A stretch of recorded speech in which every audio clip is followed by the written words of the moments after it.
Welcome to the Pepper Fox Podcast, where we believe that nothing will empower individuals and strengthen humanity more than theater and film.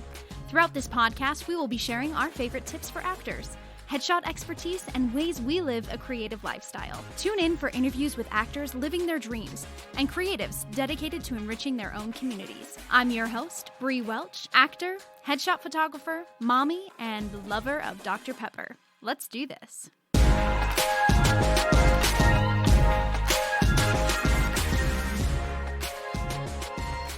Hello! We are here with the hot and sexy Harvey Welch. The dog is sitting right here. Harvey's so excited to be here. Can you hear him in his cute little collar? Oh, say hello, Harv. We are here today, and guess what? What? It's a good day because we're going to be talking about mental health. Woohoo! Which is something that every actor needs. I think, we go through all these shows and we go through this emotional journey for 2 hours and then we are left back in our lives. And it's kind of this weird thing that we don't talk about is telling a story and getting so enveloped in that and then being thrown back into our real lives. And how do we cope with that? Yeah.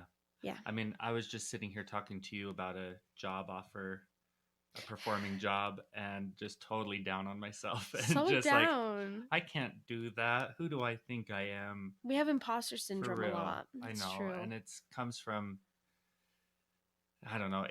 There's all of these highs and lows of being in a show, but then it's like, what's your next thing? And you're only as good as your next best thing.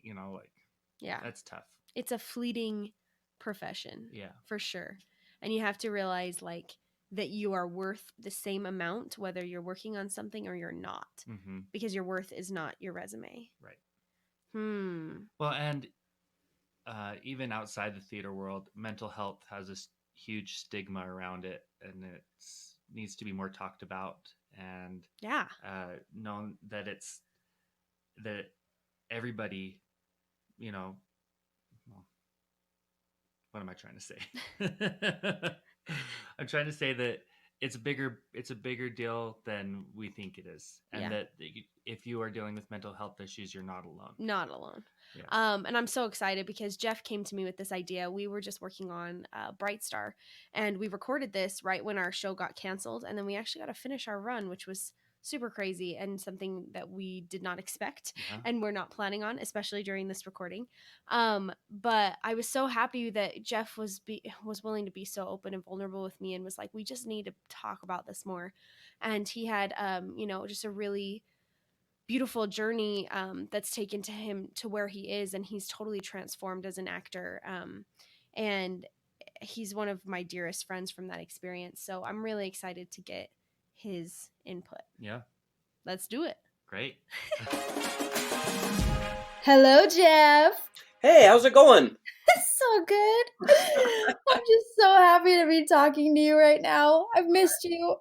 I have missed you too. It has been far longer than I ever thought it would be since the time that we spoke. We spent every minute of every day, it felt like, together, and then bam, nothing. It has been the weirdest transition ever. Because there's no transition. It was zero transition. Yeah. So for anyone who doesn't know, me and Jeff were best friends in Bright Star, out at Hill Center Theater and spending all the days together. And then our show got canceled because of COVID-19. So now we're just going to sit together and reminisce. We are. That is our plan today. We're going to reminisce a little bit, but then we're going to talk about what we've been formulating for months about this podcast episode. Correct. Yeah, I'm excited. Jeff, how'd you even start performing? Where did it all begin? Oh man, 1,000 years ago. Just kidding. I like to pretend that I'm super old, but I'm really not. You're really not. I'm really not. No, I started acting once upon a time. I was 8 years old, and the American Folk Arts Council decided to put on a local production of The Music Man. Yes. And I, being 8, had just lost my 2 front teeth. Stop it. I was also somewhat of an accomplished clogger at the time. So oh my gosh. Skills up and running. And they cast me as Winthrop. And It was the most amazing, and it all, we practice and practice. And that first night, I remember very clearly singing Gary, Indiana, doing my little dance step, and the audience roaring at the end from my brilliant performance. Oh my gosh. And was hooked ever after. I was like, all right, sold. You got Jeff, me. I'm so glad I asked this. This is the coolest story ever. First of all, I need to see your clogging skills. Can I upload a video and like tag it? Is that Yes, I'll link find it to one. it. I mean, unfortunately, I gave up my illustrious clogging career for a life in the theater. So, No. they're old. Man, Yeah, you lost all your culture by going to theater? Yes. Wow. Do you know what's funny is my husband Addison was a competitive clogger growing up. What? And he told me that there were no boys in his class, and he was always so sad about it. He wanted to take tapping because he loved Gene Kelly and Singing in the Rain and whatever. But then took a clogging class as the next best thing, and he stopped because he was like, I just felt like there were no boys. That makes me. Did you feel the same way? Where was he? Where, like, what town? Like, what area? I mean, I think it was up north. He grew up in Bountiful in Utah. So, I mean, I think up north. Where were you? I was in Orem. Gosh, we needed to get you guys together. I know, because he would have been amazing, and we probably would have met in competition somewhere along the line. Oh my gosh. Well, now I need to have a competition between the two of you. Because he can still pull out a few steps. I mean, he can go for it, I believe it. I don't think that stuff leaves your body. No. It's like riding a bike. Yeah.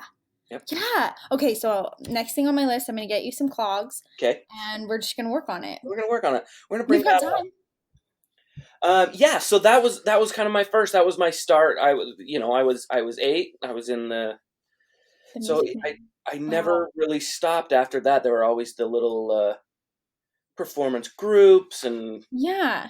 And what did you study in college? I did not. I actually already know the answer to this because we're such good friends, but I want everyone else to know. Yes. No, so I come from the School of Hard Knocks in theater. That's what I'm going to say. I started when I was in high school. Besides being drama club president, no big deal. I was too. Stop it. Stop it right now. And that was amazing. But no, I started to work at the Hale Center Theater in Orem when I was 16. And even before that, I sold candy at the candy counter. Yes. And was an usher, and then did a few shows, and then I went on a mission, and then I came home, and immediately, right after I got home, I got cast in a show in Jackson Hole to do, and that was my first time ever being paid for really doing theater, and it was amazing, and I stayed there as long as I could. I stayed there probably 6-7 years. Wow. Because I loved it. You loved that summer stock life. I loved the summer stock life. I mean, you're a man who's not afraid of hard work. I know this about you. Absolutely. And the worse off the theater, sometimes the better it gets. It's so true. Right? Because you really just get to dig in and like be a part of the team. Yes, and the audience only sees what you create. Yeah. That's really cool. I've never thought about it that way. Yeah. It is all you 100% of the time, and I really love that. And there were really good people up there, and then I actually went back to school for film. I got a film degree. Yeah. This was at UVU, right? That was at the University of Utah. Oh, how cool. It was awesome. So what have you taken from that film degree that you've used in theater? Well, actually, believe it or not, it hurt in some ways. You spend a lot of time, like there's a period of life where I was, doing nothing but film, and I wasn't acting in a lot of film. Like my acting credits are very small, but I shot a lot and I edit a lot of film. But it's such a close and intimate process that it stifles a little bit of that big grandiose feel. And I came into theater after that and being, very quiet and a lot of that film acting. Yes. So that's kind of what I was used to. And they were like, yeah, speak up a little bit. How about? I was like, oh, all right, I could do that. That's so crazy. Yeah. But it was also really fun and a lot of storytelling and telling stories in different ways than just a 2-hour, shout it out on the stage. It's different. It taught me a different way of telling story. That's really cool. Do you feel like in the worlds that I've known you in, I've always known you as more of a character actor. Do you feel like that's where you've always been? That is where I probably 99% of everything I've done. I think I got to play. I played a romantic lead one time. One time in my life, I'm pretty sure. That's probably wrong. There's probably more than that, but the yeah, majority. the majority. I like that. Like, I'm really happy about that. Tell me what you love about it. So listen. Be real with me out there. So listen. No, it's easier and more rewarding, in my opinion. Yeah. So absolutely. Here's the trick: is that in a character, you can get on stage, say your lines, get some laughs, and then get off, all in a very short amount of time. Oh yeah. And to me, that's so much more rewarding. Like, I get so much more benefit out of that for like half the work. For those few times, that one time I played that romantic lead, man, it's twice the work, twice the time on stage for half the reward. That's kind of how I felt about it. That's so interesting you say that. I had an experience where I did, oh gosh, what's her name? Brenda in Catch Me If You Can. And it was the easiest track ever because, I mean, the first half you're not really on. I did some ensemble numbers. And then the second half, you come on for a couple scenes, you sing one big fun number, and then you leave. And it's like super simple. The praise that I got for that show was insane. It was insane. It was my best thing I'd ever done in anyone's eyes. Yes. And then a couple years later, I get to do Grace O'Malley and the Pirate Queen, and it was the hardest physical thing I've ever done in my life. It was like running a marathon every night. I lost so much weight. I had to eat a hamburger after every show just to keep my wits about me. Or just for fun. And dude, I mean, the people liked the show, but it was nothing like the praise I got for Brenda. Is that weird? No, that is exactly what it is. Those are the parts that people remember the most. Yeah. And that they take away with them, and they're more happy to cheer that on. Yeah. And it's awesome. But along those lines as well, and if you want to illustrate it to its maximum effect, you really have to look at it in the context of something like Bright Star that is a little heavier, that those small comic parts are so important to the show that you can't have that same kind of show without it. In fact, there's an old maxim, and I'm not sure if it's a theater maxim or if it's a film maxim, but they say that your show or your piece can only be as sad as it is happy. Got to keep the balance, right? You have to have balance in that. And that's something I really believe in. So I feel like I get a lot of joy and love out of doing those small parts and doing my duty to help a show. Yeah. For anyone who hasn't seen Bright Star, will you just give them a quick rundown of kind of what the structure looks like between the comedic characters and the dramatic characters?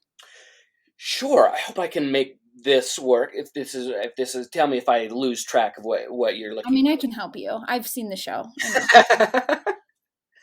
Well, really, the show is, and especially for a Hale Center Theater show, where they generally tend to run a little more lighthearted, right? So this show is a heavy show, deals with some very difficult themes, and it moves. It has this really great up and down wave form of a 1-to-1 almost, I would say. So it goes to a really dark place and something really bad will happen, and literally the next scene will be a great big drinking song. Yes. Just like the happiest day of our lives. The happiest day of our lives, and everybody gets drunk, and we do this big whole number right after the most horrible thing has ever happened. Yeah. And it does that over and over. So you have a really dark scene, and you and I would actually come out onto stage, and you could see and hear people wiping their tears. Yeah, sniffling. That clear throat cough. Yep. And then we just try our very best to bring all of this lightheartedness to it. And I heard over and over, they're like, "Oh, thank goodness for your happy times." I was like, I'm not sure I would have survived without a moment of joy and of levity. in the show. It's a nice escape, and it was written so so well in how they formulated that, because it really was so it was so crafted so that the audience could take the heavy material. Yes. Yeah. Absolutely. So this is my first experience in a character role. Really. I mean, I've done a couple, but this is really my first time, and I was so excited to be able to do it with such a seasoned lover of character roles like you. And so yeah, it really brought me so much joy to understand my specific role in the over arc of the show. Yes. Yeah. And incredibly important, and so many times often looked by actors who Totally. who really push. They want that lead, and of course, I mean, we all want the lead. Let's not kid ourselves. But they are so important and so rewarding. Yes. I mean, the laughter that we would get on that final scene was kind of amazing. That was the best feeling in the world. And worth everything else in that whole show. Yeah, I totally agree. So everything hasn't been total laughter and happiness for you in theater. And this is what we really wanted to talk about. We don't want to be afraid of talking about those dark subjects, because we as actors don't do it as often as we should. Right. Yeah. So when we got to know each other, we started talking about your experience in Hale Center Theater's Tarzan. This is not the one that's just been cast. It was, what year would that have been? Man, that had to have been, what, 5 years ago? 5 or 6? Something like Yeah, that. something like that. Yeah. Talk to me about how the experience was. Right. So this was a challenge, right? And talking about this is a challenge as well. And I'm really excited to be here and talk about this subject in this format, and specifically geared towards this. So today we're talking a little bit about mental health, right? Yeah. So not years ago, where to begin these stories? It was a cold, rainy day. Just kidding. Oh my I'm gosh. gathering my thoughts together.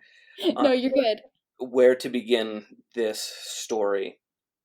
But I love doing shows. I'd been doing shows when Tarzan came around. I'd probably put together a good solid 2.5 years of almost straight shows at the Hale, like one right after another. Like I was on this crazy roll and loving it and giving it all of my heart and soul. And for me, I've always been a high-strung human being. And had you asked me that years ago, I'd have been like, haha, no way. Like, I'm so chill, like, no big deal. But I'm actually a very high-strung person. And I carry, for me, all of my stress in my stomach. So when I get stressed, I get nauseous. And when I do that, it creates ulcers. And in my life, my past, I've had 3 of them, like from quite young, because I just stress myself out. And so that's just a little preface. I carry a lot of stress, and I didn't realize that. I'd never really quantified that and knew what it meant. So that's just a little preface that will help maybe explain a little bit. So we start Tarzan. I was very excited. In fact, I was excited because it was a role that I got to sing in, and I don't get to sing as a character actor. I don't get to sing super often in shows, and not like that, like, high belt wailing, all that cool stuff. And I was excited to do it as a part of Turk, and I was very excited. And we're doing this, and right after it started, I caught the. It was either flu or food poisoning. I'm not really sure what, but I very sick one night, and it kind of kicked off this whole, like, another ulcer basically is what it kicked off. Yeah. And I started to have all of this wild, like it's called emetophobia. Actually, is what it is. It's the fear of vomiting. Oh wow! I'd just been so sick, right? And the ulcer starts, and then it creates this whole thing in my stomach, and I was just kind of nauseous all the time, and then so afraid of all of these things, and it started to spin out of control one day. Like, it really started to spin out of control of this fear, and I couldn't eat anything because I was so afraid I was going to get sick, and I didn't understand why, and I start to see doctors, right? Because you're just looking for an explanation, because I was so sick. And my you're seeing a gastroenterologist and all of these different specialists, and they're like, why is this happening? And one day I started to tremble. My limbs started to tremble. Wow. And like I would Where are you in the rehearsal process at this point? Yeah, we're into the rehearsal process, and like my limbs would just shake at certain times, and we just could not figure out what is going on. And I was just so miserable, and I was starting to miss rehearsals because I was so sick. And bless David Tinney's heart, he was just so patient with me. And in that show, there's like all of this aerial work that goes in, and we spin on the silks and all of this stuff. And oh my gosh, starting to get challenging. And we got down to Tech Week, and we're in Tech Week, and we are probably 3 days from opening. And we're all sitting in there. This was in West Valley, of course. And so we're all in the auditorium, and we're just going through. And I remember sitting there, and I remember getting really hot. I was just like hot in that theater, which is weird because it's always so cold in there. Yeah. Those of you who have been in there, it's freezing. And so I go into the green room, and I sit down on the couch, and David Glightly, my dearest friend, helped me so much through that very moment. He's like, hey, are you okay? And I'm like, I am not. I'm not okay. And my hands started to shake, my legs started to shake, and I laid down on the couch and pretty much seized for like an hour. Wow. And everybody's around. It was this big embarrassing deal, and everybody was there, and it was just incredibly embarrassing. And we didn't know what. And finally, my mom showed up to take me home, and it was just the worst. And then, of course, we ran to a doctor the next day, and of course, they can't find anything wrong. And the night before we opened, we were all there, and Sally and Dave pulled me aside and took me into the office and said, Jeffrey, we're gonna let you go. Due to these health issues and the risk of you being up on the silks and everything else, we're gonna lay you off this show, and we've got somebody to step in for you. Wow. And, that was, of course, very hard and a correct decision on their part, obviously. Yeah. But really hard, and was kind of the beginning of a long process, a long journey back to normal. Yeah. So at this point, had you ever thought any of your health issues had to do with your mental health? Not one. Yeah. It was all very physical. Yes. We had never really explored that at that point, right? There was a little bit of talk about it, and I was actually seeing a therapist at the time. Yeah. Because, there are always issues, and I always really have, because I'm a high-strung person, and it's just, it's just a good thing. I've always liked it. But never had we really looked that way, and so it was soon after. I had also, because I was so sick, I had just lost my job as well. So it was a really stressful time. I moved back into home, and bless my mother, she was just like, you know what, we're going to focus on getting well. Yeah. And it was so strange to look back at it, because in my life I can see a time before and a time after, and then to look at that actual time and just to realize how far off base mentally I was. Yeah. It was really incredible. And so, my mom dragged me into, held my hand all the way into the psychiatrist, who was like, we're gonna get you all fixed up. Yeah. And that journey, so is what it was that night at Tarzan, was a panic attack. It was my first real panic attack.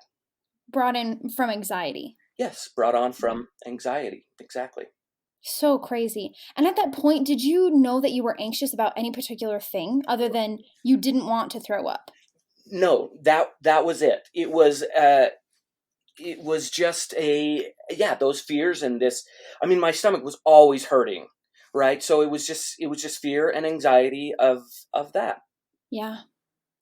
Isn't that crazy? So what did your journey look like seeing a doctor? When was your final aha moment of, oh, this is what has caused all of this? Yes. So I went into, like I said, my mother took me in finally, because you honestly, at that point, you're just so out of it that you don't know what to do. There's no help. You can't help yourself. Yeah. I shouldn't say everybody, but I could not help myself at that time. I didn't know what to do. I was such an emotional wreck. And so we went in, and his name was Dr. Hollingshead, and he was the splitting image of Dustin Hoffman. Stop it. You You felt like you were in great hands. Like, oh my gosh. And he laid it out. My mom was there, and I bawled through the whole thing. I mean, I was so frazzled and like on the ragged edge. Yeah. He said a couple of things to me that really helped. He said, first, Jeffrey, you have to sleep. And I had not been sleeping at all. I would literally watch TV till about 4 a.m. Ugh. and then fall asleep for a couple of hours and then wake up again. And that was like every night, because I was just not sleeping. He's like, first thing, Jeffrey, we have to do, you have to sleep.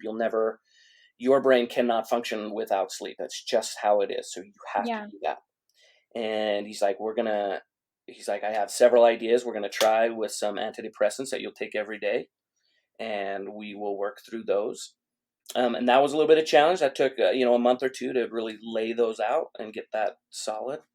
But it was that day there that he did such a good job too of explaining what medication does and how and why I was feeling a lot of that, not in a therapeutic necessarily way, but in a chemical way. Oh, yeah. This is what is actually happening.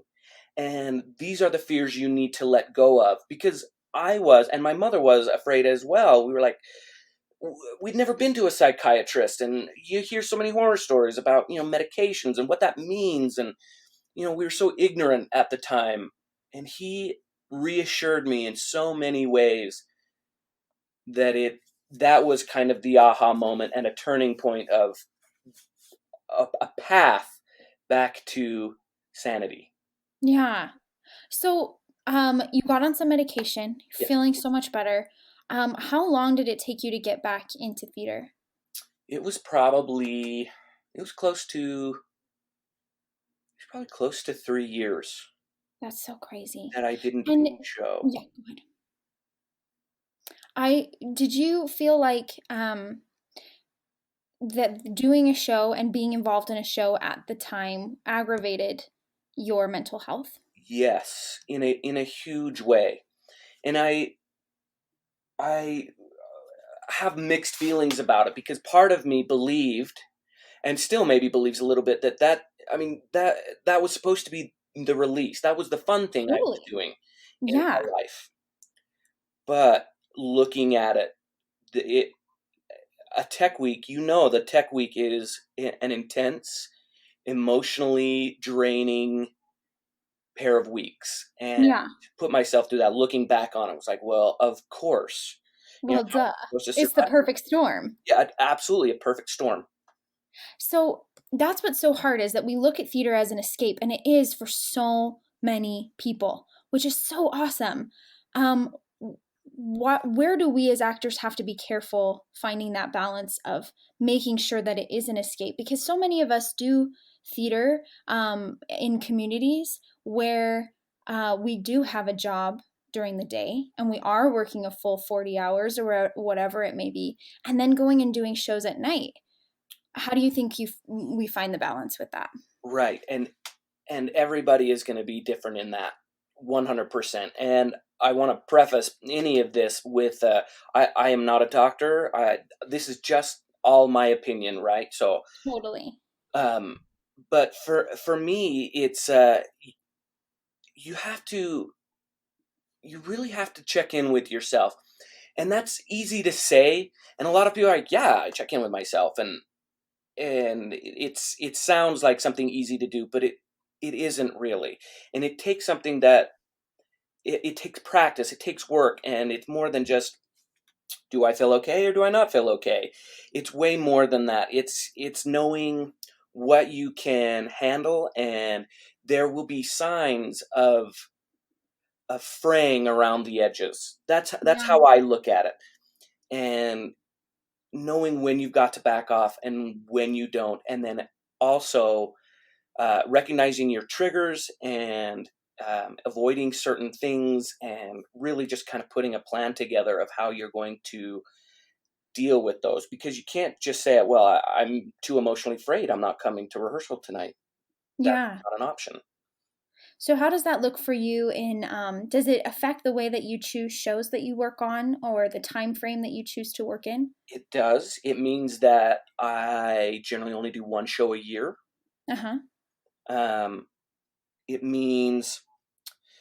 It means that I have to, I let my work know certain things. If it's a larger part, I will slim down hours occasionally at work. Oh, that's awesome. Especially around Tech Week. Yes. I generally up my medication. Oh, awesome. Show, and especially Tech Week. Because I know from my own history and when checking in that I'm more high stressed. I'm going to need a little extra help to keep that level. Yeah. But I hope most people are that. If you learn your baseline, and then being able to really recognize these, just like a wavelength or on a sound machine, right? That it goes above the line and below the line, and you're trying to stay steady on that line, and being able to recognize when you were spiking up or down. Absolutely. And being able to be humble enough to say, I need to cut myself some slack, take care of myself, and I need to know where I can cut off the edges. Oh boy, and that is possibly the hardest thing you will ever ask an actor to do. Yeah. But we pride ourselves, right, on going 100%, 100% of the time. Yep. Right? Yeah. And so to be like, like I can't do something, or I'm not going to, is a hard ask. And especially knowing you might miss opportunities. Absolutely. Especially for those who are looking for supplemental income, which is one of the reasons why I do it. It's a side hustle. And to give up an experience or a possible job because you're of a health concern, and one that we're still as a society becoming to treat as a regular or normal health concern, is right. That's what's so hard about mental health in general, is that it's not a physical or outward, you can't monitor it in the outside world. Right. You are the only one who you are the only one who can monitor your mental health. Yes. And your number one advocate for your mental health. That is absolutely correct. And we have a tendency, I say I have a tendency to try and play the tough guy. Yes. And say I'm fine, whether I am or not. We all do. I mean, it's pride, right? It is absolutely pride, and incredibly dangerous when it comes to mental health. And it's one of those things that not everyone is going to struggle with, because they have 70 factors in their lives that are not anything like what yours looks like. And so that's really hard too, is that knowing that you are being held to the standard of everyone else at rehearsal, but that they may not be going through anything that you're going through. Right. Yeah. And how do you feel like, do you have something? No, I was just going to say that, and maybe this was your point as well, but it can feel lonely at times. Yeah.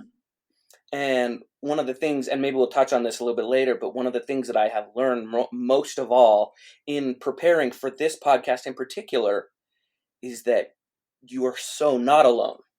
Yeah. It's so true. Yeah. And especially in theater families. Like, that's why we do theater, is because we create these families and these casts, and these are the people, this is why I love theater people, is that we are so open to those problems that don't have a physical outward something happening. We are used to, our LGBTQ people, and we're used to mental health, and we're used to talking about our emotions, and we're used to being so open and loving, that it really is the perfect environment to be able to speak to mental health. Absolutely. And if it isn't, it should be. Yes. Right? And if it's not, we make it up in our heads. Yeah. Yes. What is it? What is the famous Goldie Hawn quote? And she says, I have feelings. I'm an actress. I have all of them. Yes, I love it. First Wives Club. First Wives Club, yes. And Yes. we, as actors who spend so much time delving into feelings and how to portray those on the outside, should be really good at expressing them in real life. Yes. And I'm not sure that's true. Yeah. Something maybe we as actors need to get better at is actually speaking to our true feelings and not our fake feelings. Totally. Well, you know, and I was even talking to an actress who's on Broadway a couple weeks ago, and she was telling me, you know, there is this mentality on Broadway and anywhere else, but there will be people who said, you know, I've been doing this show for 2 years and I've never missed a show. And they wear it as this badge of honor, and how detrimental it can really be, that if you didn't take that time, even though you were sick, you're going to be sick longer. Yep. Yeah. Oh, I'm a big believer in that. That being that tough guy, that does not help anybody ever. No. Okay, I want to talk about how after you talked to doctors, after you went through some healing, how did that affect when you went back to theater, the roles that you were getting and how you were feeling? Yes, so this is one of the main reasons. This is what I was most excited to do this particular podcast and talk about this today, because Me too. I speak a lot to a lot of different people about mental health and what I went through and things that will help and all of that, but I've never really spoken to it in the context of theater, of actually doing shows, and it's been a really wild and interesting process, something that I would never have guessed in Yeah. my whole life, that something like this would affect me. And it goes like this for me. And like I said, everybody's experience is going to be very different, and I don't want anybody out there to be like, oh, well, Jeffrey said, because you should absolutely speak to your own doctor, find a professional. I mean, immediately, because Yeah. there's such powerful tools out in the world right now. But for me, it looked like this. When I was in the process of recovery, or in the thick of it, it was like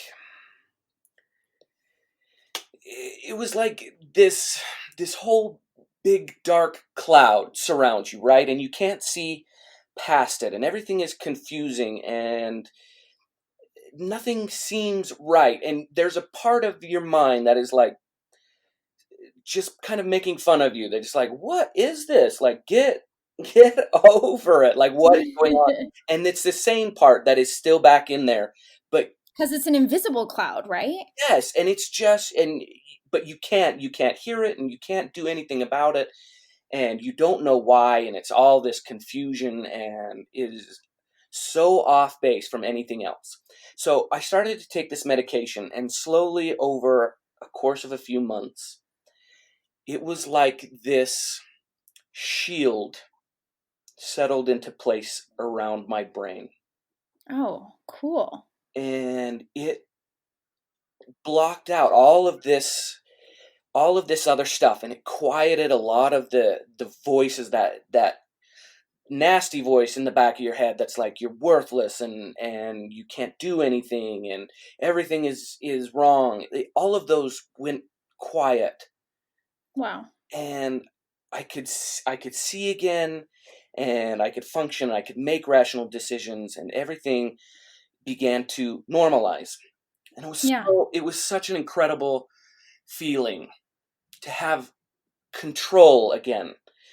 And it's not necessarily control, because control is all an illusion, and that's a whole nother thing. But Right. this sense of normalcy, of being able to see the sunshine, to look at the future with positivity, to not bawl every time you got in the shower, whatever it may be. Yes. Like, oh, I can function on a semi-recognizable level again. And Yes, so 100%. and I was so happy, and I remember it very distinctly, and it was not overnight. It was a long process, but wow, it became there. So then, things got better, and I found a job, and I was finally ready to go back and do a show. And I was very, very nervous about it. Yeah, because this was really the trigger, right? Yes, that's what I was just going to say. This Yeah. is a trigger for me. I absolutely recognize that it is a trigger and could potentially lead me down this path again. And so I was very apprehensive, but my family also was like, it could be a really good thing. This could be one of your final steps to getting back to where you were. Totally. Right? And so we jump on it, and we're going to do it. And it was The Nerd. We were doing The Nerd. Oh my gosh, so funny. It's so funny. Such a wonderful show. And it's a comedy, a really, really great comedy. And I got into rehearsals those first few nights, and I wasn't funny anymore. And I couldn't quite figure out why. And like it just wasn't clicking, and I was frustrated the first little while, and I talked to some people about it, and what it was for me is that wonderful shield that settled around my brain works both ways. It doesn't let all that nasty in, but it also doesn't allow a lot out of it. Yeah. So to be funny, right? And it was like, I want to be on stage. I am going to ramp my emotions up to 100 and blast this out and be wild and crazy and come up with all of this funny stuff. That was my old process. That used to work for me. And now trying to raise my emotions past a certain level doesn't allow it past that shield. Yeah. And so it just blocks right there. And that was really hard and sad. And for a while I was like, I don't know if I will ever be able to be what I once was as an actor. Yeah. Which is really disheartening. Yeah, insanely disheartening. Yeah. And so and of course visualizing that was also helpful. At least kind of it gave me an answer of why that was happening. Yeah, did you pinpoint it on your medication right away? No. It wasn't too long, but it wasn't right away. But it was about halfway through that rehearsal process before I was like, okay, I don't need to be that funny. I don't need to ramp my emotions and my being up to 100%. I can be a little bit smarter about this and figure out ways of being a little bit smarter. I love that. In this, but yeah, I call it the Paxil is the medication that I take. So it's my Paxil shield. Yeah, seriously. It honestly does not allow me to feel emotions at that high level that I am used to. Yeah. And that works for all emotion. I don't get as sad and I don't get as happy. It's that wavelength that goes over the line and below the line.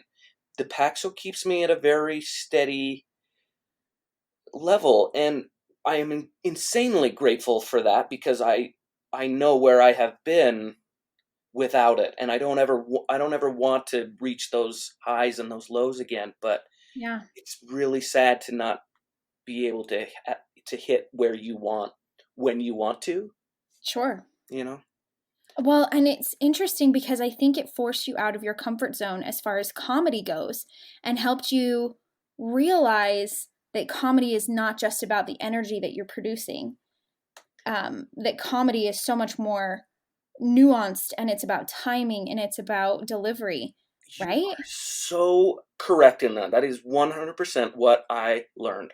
That I get to be, instead of loud and fast and at a 100% level, I get to be so much smarter with every ounce of emotion that I have to spare needs to be rationed and placed exactly where it is most effective, because there's not a lot of it. Yeah. So it's got to be that's right. What's so interesting is knowing now. I didn't know the old Jeffrey. We didn't ever interacted. We didn't know each other. And so all I know is you now. And I think you're so brilliant at crafting those moments. And you are so careful and smart about how you do it. Thank you. I appreciate that. It's true. It feels really great to be back, to be doing more shows. In fact, this last year, I did more shows this last year than I normally intended to. Wow. And it did get rough. There were some rough times, but again, it really is about checking in with yourself and knowing what your triggers are and knowing how to combat them. Yeah. And just being kinder to ourselves to say, no, you, my sweet darling self, you need this moment. You need to take a day. You need to make sure that you take a shower, that you, whatever it may be that you use to self-care, to make sure that you're taking those measures. Yes, 100%. You have to have the strength of will to say, this is too challenging for me. What are ways that you take care of yourself? You talked about sleep. Yes. The Jeffrey Secret to Success. We're going to trademark it. I'm going to be a guru here later. Yes. No, really not. But for me, things that are very effective for me, I still subscribe to my doctor. You have to sleep. If you are not good at sleeping, that's your first thing right there. You have got to sleep. Your body. We're actors. We love rehearsal. We love rehearsal. Got to practice that. Late. And we go hard for a long time. We'll burn that candle at both ends. Totally. And you cannot do that. You've got to sleep. Your body, that is how your body repairs itself, and your brain specifically. It has to be able to turn off, or it will go haywire. It will absolutely go haywire. So that's a big one. So I make sure that I get a lot of sleep and not too much sleep, because that can be bad too. That can be bad too. I find that when I am the most stressed, that exercise is a very good thing. Cardio specifically, is really helpful for me. It releases so much serotonin into your brain when you do that it helps kind of just like drown out a lot of those other imbalanced chemicals that are happening in your brain. Totally. So that's a good one. And it also helps your mind to just work things out. If you're on a treadmill, man, you can chew through a lot of issues. You really can. I think that's another Goldie Hawn reference. Yes, she says that. She gets her best ideas when she's running. Yes. I love that. That, and for me too, because a lot of my biggest trigger is my stomach. Yeah. If I can be exercising, then I'm not sick. Right. Right? It's so true. It's your check. It's a check. It's a beautiful check for me, and one that works really well in a lot of different ways. So exercise. And of course, I'm not very good at it. It's one of those. But that's why we practice. Like, I've got to do more of. Yeah. Any other things you want to mention for self-care? Lavender. I love it. Like oil? Just, what's that? Oil. Yes. Yeah. Any of it, lotions, oils, whatever it may be. I love that scent. It's very calming for me. I use it in a lot of things. It's just one of those wonderful things. But here's my biggest one. You have to talk about it. Mm-hmm. You have to. You cannot keep that bottled up. Feelings buried alive never die. Oh my gosh, it's so true. And so being open about the way you feel, and I'm not talking necessarily therapy, though I think everybody should be in therapy. It's just a wonderful tool we have in this world that we should all utilize. But beyond that, if people don't know that you are struggling, then you can't expect them or you, if you can't even tell yourself that you are struggling, you can't get better. It's like a cold. I feel that way about a cold. The moment I admit, okay, I have a cold, I'm going to take care of it, then you can start to get better. But if you just try and deny it, you're going to stay sick. It's so true. Right? It's so true. Yeah. Were you immediately able to talk about all of this? No. Oh, heavens no. No, I was so embarrassed. I mean, I just denied it forever. And the first time somebody was like, maybe this is in your head, that's not cool. No, you're like, it has all these connotations, right? I had been miserable for months. So sick, nauseous, just sick for months. And you want to tell me that that's all in my head? I made it up in my brain. Rude. That's hard to swallow. But what I learned was that it's not all in your head. Yeah. It is your head. It's not in your head. It's your head. Just like if your leg is broken, you're going to not walk good. Right? We love English here. Yeah. We're not going to walk good. Never. We ain't going to walk good, never. You ain't going to walk good. Your leg broken. You're not going to feel good. Your brain is broken. Yeah. It's chemical. It's chemical. There is literally no difference. You just have to treat it differently. And your symptoms are completely real. There is no fake about it. It's not in your head. You're not making it up. Maybe that's a better way of saying it. It is in your head, but you're not making it up. It's not a fake symptom. It's not a fake feeling. It's all very, very real. Yeah. It's the cause is something that is not overtly external. I love that. It's so crazy. It is. It's very crazy. And being crazy. I mean, to use the word crazy is crazy. Not in the mental health crazy way. In the mind-blown way. Yes, in a mind-blowing way that your brain is so powerful that it will make you feel anything. Yeah. Do you feel like us being actors, rehearsals and auditions, do you think that those aggravate our mental health? I believe for me they do, and I believe for a lot of us they probably do. You don't want to speak for anybody, but we are a special breed of people. There's something about us that allows us to be on a stage, to take on a role and pretend to be somebody else. And I think that's something in our brains, in our emotional states that allow us to do that. Yeah. It also makes us all slightly neurotic to begin with. I mean, the logic of it, you want to talk actors and logic never go together, right? No. I mean, you can do 4 shows straight, play the lead, and then not get cast in one after that and go home and cry about how they hate you. Everybody must obviously hate you. Totally. I mean, that makes 0 sense, but we all feel it. Yes. So, yeah, I believe that this process of even auditioning and the rejection that we feel on a regular basis and all of that is hard on the psyche. Absolutely. Yeah.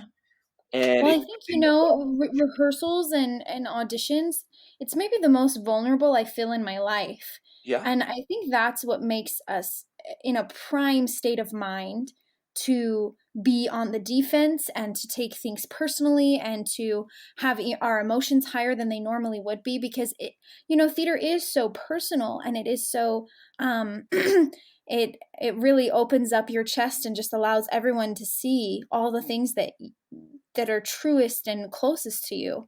And that can be so hard to maintain, keeping your chest open and everything, and putting that shield down for a second and still being able to be strong and mentally balanced. Absolutely. I think that is very well said. It is a very vulnerable place. I am not a doctor either. It's a very vulnerable place. But on the other hand, theater can also be used for actors as an escape from real life. Yes. And that is where it gets dangerous in that we will feel a character's feelings and not our own. Oh, interesting. And so, Totally. like, I cry all the time on stage. Mm-hmm. But do we ever actually check in how we feel when we're alone and Yeah. not when we're in front of 500 people? Yeah. For me, it is much easier to bare my soul in front of a crowd than to Yeah. look in a mirror and say, Jeffrey, you feel like crap today. Yeah. We're so kind to our characters, letting them feel all the things and letting Yes, them do all the things, 100%. but we don't do it to ourselves. No, we take a back seat to our characters every time, and we do it on a regular basis. Yeah, totally. And Well, I have been like a bleeding heart the past few weeks. Like everything just makes me want to cry just a little bit, and it just kind of wells up. And I have gotten used to telling Addison, I need to cry about something, and I don't exactly know what it is. But I may cry at any point, just so you know. You didn't do anything wrong, no, but you know, a commercial could make me go at this point, and that is that's just so where I am right now. that is so awesome. And you said that. I have been feeling that way too, and I believe a lot of people are feeling Yeah. that way. Emotions are really on the surface right now. I I cried at Star Wars a couple nights ago. Oh, Okay, totally. because there's a lot happening right now, and it's stressful, and it's important that we all take a moment to check in right now because this is a new situation that almost nobody in the world has dealt with, and so that everybody needs to bear in mind that you don't know how your emotions and your brain will react to that. So Absolutely. touch. And I feel like, I mean, at this point, I'm feeling like, oh, the littlest thing could set me off, but I know I need to cry. And I know if I cry at these little things that set me off, I'm not really finding the root of why I need to cry. Mhm. And so something that I will use is journaling. I'll get on my computer, I'll open up my blog or just a note on my computer and just start like writing. And it's crazy what you are holding in that can formulate when you just let it have an outlet. Oh, I love that. That It's is crazy. really a helpful tool. I don't always use it. I forget, but when I'm good, I do that. Agreed. I did that a lot too in my process. Now that you've said that, I did actually write a journal quite frequently. In I fact, love that. I read back over it not that long ago in some parts and was like, wow, that's dark. Or like that is very interesting that I was feeling that way. Isn't it crazy? Yeah. But we also, crazy and mind blowing way. Jeez, I need to change my verbology. No, But it's I like true. crazy. Right? Thank you. Crazy is good. Crazy is fine. Right? I love crazy. Crazy You is sound good. like We just Hans need from to know. Frozen. We just know that crazy is okay and crazy is good. And normal. Just like a sprained Everyone's a ankle. little crazy. I love it. Okay, we talked briefly at the beginning of this about how musical theater people and our theater families are the perfect people to be talking openly about our mental health. Yes. What are ways that we can support our cast members and their mental health?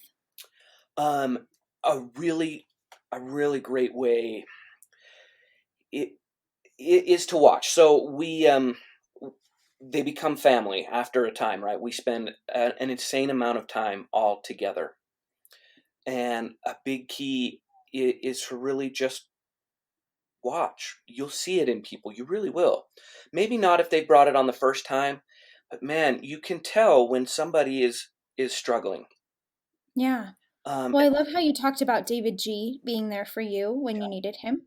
And really, I mean, all that took, and tell me if I'm wrong, was him just sitting down and being with you, right? Yes.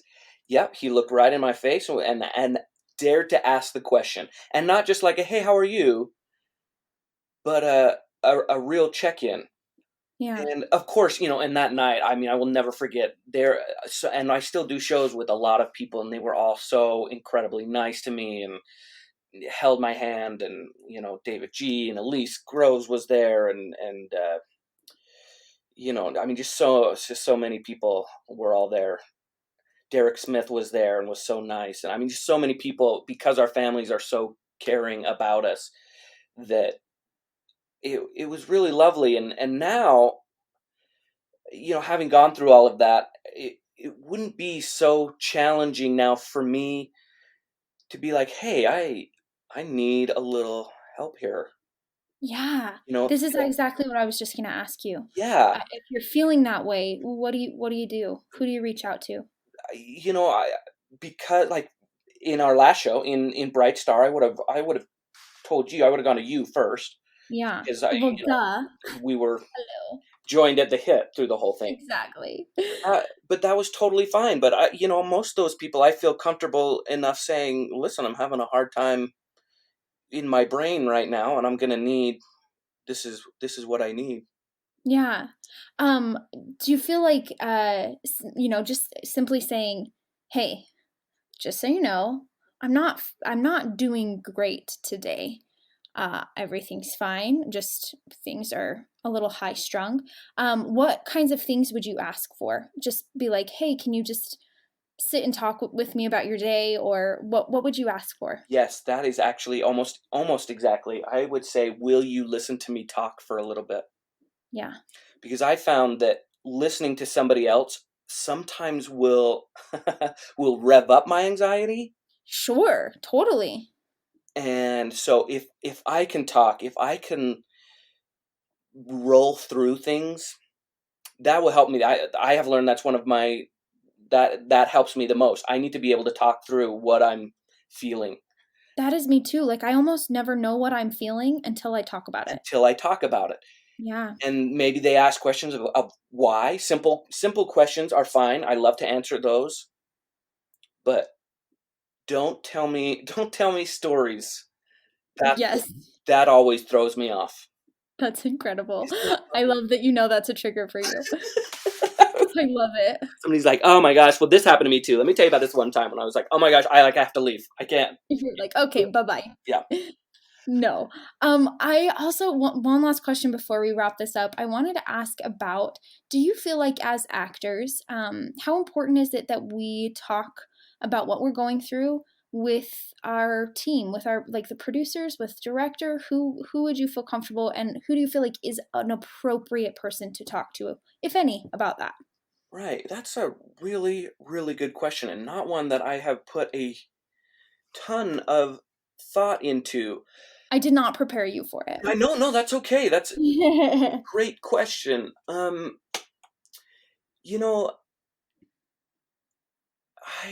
trying to think back of who I have spoken to on purpose about it. During Tarzan, of course, I spoke to Dave Tinney, our director, a lot about it. Yeah. Because it was all happening. It was very apparent, I mean, like, that was all the external side of it. Mm-hmm. So that was a big thing. So I always do feel comfortable in a show with him because he knows that history. Yeah. Which always makes me feel better, a little bit more comfortable and relaxed with it. Yeah. But I haven't really spent, like, with the few other directors that I've worked with, I don't think I've ever specifically spoken to them about the possibility of something like that happening. Although totally. If I were feeling that, I would probably go to the director first. Yeah. I think that's because as I'm thinking about your Tarzan experience, I'm going, I don't want anyone to lose their job, but that was what was necessary for you at that time and for the safety of you and the nature of the show. Absolutely. For sure. For sure. But if talking helps, I wonder if making people aware, even maybe it's just in those extreme circumstances where you do feel unraveling. It's not like, hey, I've got this under control, just so you know. It's not everyone's business per se. Right. But yeah, but I would love to think that talking about it helps. Yes, talking about it helps. If you feel like, or if I felt like this was going to be a situation that could come up, that I mean, it should be addressed. I mean, knowledge is power, and the more people that know, the better. Yeah. Right. And of course, my first thought too with that is like, well, what if I say something and don't get cast? Right. I become a problem. But Right. Well, and I think miscommunication can happen in casts where, some of these behaviors will come up where you're not showing up to rehearsal and you're not feeling well and things are affecting your work. And I think that talking about it and making people aware of what you're going through and what you're doing to work on it and all that kind of stuff is a responsible measure that we could take. Oh, we absolutely should. I mean, yeah. especially, I would hate for it to be misconstrued that you're just lazy or something like that, Right, or not fun, or not being able to get along with people, or not dedicated to the show. yes, all sorts of things people could misconstrue.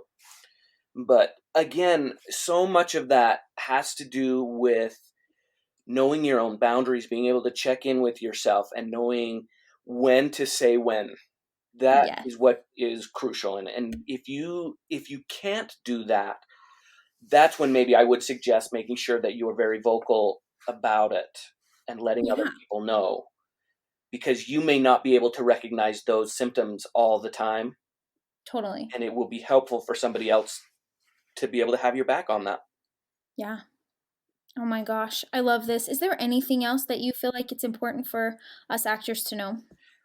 Yeah, for anybody out there, if you are struggling, if you have any inkling, anything, please get help. There are so many resources. There are so many doctors out there. Just like if you roll your ankle or you catch the COVID, Oh my gosh. there are doctors, there are people, there are professionals that are out there, and they're wonderful. They're incredibly good people. They're knowledgeable, and every case is different. And that's why we need to go to them, because they understand that every case is different, and they will be able to tailor a method, a cure for you. And so please don't hesitate. Don't wait another day.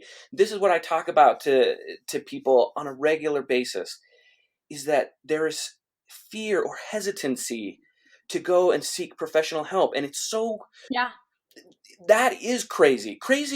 That's insanity, actually, is expecting a different result by doing the same thing. And people will say, they're like, oh, I just feel this way like every day. You're like, you have got, go in. You've got things. There are people to talk to that this is their expertise. Yes, and you will feel so much better. It will change your life. Yeah. Please get that help. And if you are in a dark place, if you are suicidal, I want you to dial 911 right now. I don't care who you are or where you are. Do it right now. Amen. We just don't want mental health to be the thing that keeps you away from what lights you up and what makes you so happy. I think theater can be this wonderful place for people, but it is a high stress situation. And if we can figure out a way to keep that balance of mental health for us personally, individually, with the help of doctors, we will be invincible, and we'll be able to keep doing the things that we love to do. 100%. There is an answer for everything. There's no reason that you shouldn't be able to continue an incredible career in the theater, and whatever it is that you're doing, we can help each other, and there is help to be had, and there is light. The sun is going to shine again. That was the perfect thing to end on. In the name of Bright Star, amen. No, but for real, we missed that show. If any of our cast is listening, hello, we miss you so much. We really do miss. I was an absolute emotional wreck when they canceled the show. I was too. Have you ever just like, just... No, that has never happened to me like that. And like I said, I only do one show a year or so, and generally by the end of a run, I'm ready to let it go. And I understand that, but this one in particular meant so much to me, and I loved everybody so much, and I loved doing it every day. I wanted to be there. It was so not a job for me. Yeah. And then to let that one go so early was so hard.